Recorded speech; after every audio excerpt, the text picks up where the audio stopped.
teo gnadiady tany afara fisarana tamigny fiarantsika tsy magnino rehefa ty fa tantara mipetraka gny lasomba gny lasa gny oavipanjignina raisikoavako anao ataoko fanange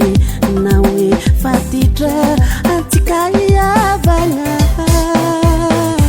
fefa maro gny raha vita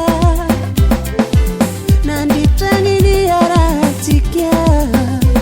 tao gny tsara ny ratsy aza tao andoloko zao tsirafemina fefa maro gny raha vita nandritrany ny arahantsika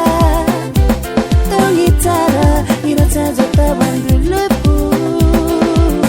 zao tsirafemina tsirafi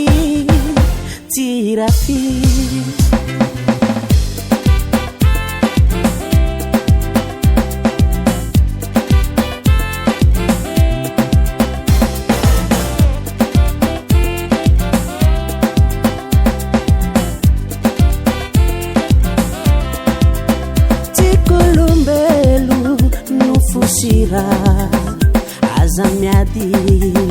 mifamela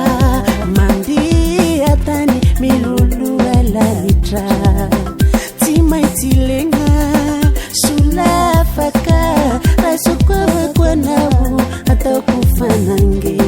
na hoe fatitra antsika hiavagna fefa maro gny raha vita nandritrany ny arahantsika tao gny tsara ny ratsy aza tao andoloko zao tsirafemina fefa maro gny raha vita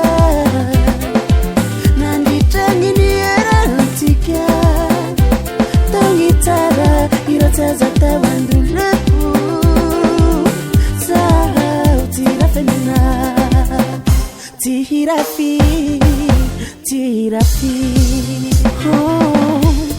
adivarotra tsiraikitra tsy maratsy fiavanagna na fitia tsy tanteraka solotsika fiavanana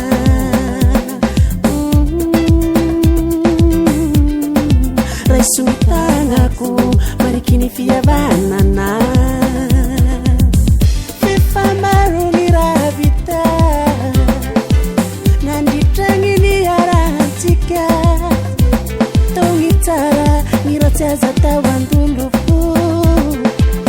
zao tsirafemina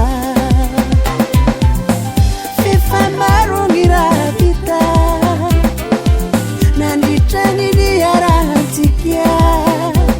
tao gny tsara gny ratsy aza tao andoloko zao tsirafemina tsirafi